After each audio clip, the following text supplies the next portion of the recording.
கோளறு பதிகத்தை நம்முடைய பதிவுகளிலே கண்டு வருகின்றோம். இந்த கோளறு பதிகம் இயற்றப்பட்டதற்கான காரணம் என்னவென்றால், மதுரையை நின்றசீர் நெடுமாறப்பாண்டியன் ஆண்டு வந்தான். அவன் சமண மதத்தை சார்ந்தவனாக இருந்தான். அப்பொழுது அவனுக்கு வெப்பு நோய் வந்தது. சமணர்களால் அவனுடைய வெப்பு நோயை குணப்படுத்த முடியவில்லை.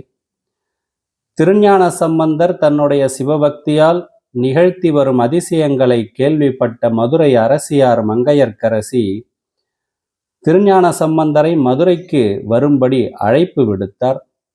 இந்த அழைப்பினை ஏற்று திருஞான சம்பந்தர் மதுரைக்கு செல்ல இருந்தார்.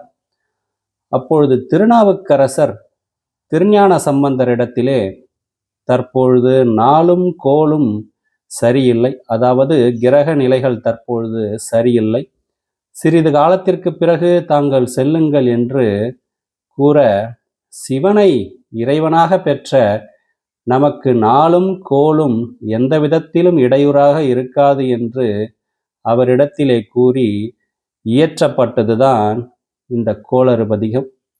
ஆகவே திருஞான சம்பந்தர் இயற்றிய இந்த கோளறு பதிகத்தை தினமும் பாடி வருபவர்கள், படித்து வருபவர்கள், ஓதி வருபவர்கள் அனைவருக்கும் கிரகங்களால் ஏற்படக்கூடிய தீவினை பயன்கள் அகன்று நல்வினை பயன்கள் மட்டும் அவர்கள் வாழ்விலே அனுபவிப்பார்கள். நன்றி, வணக்கம்.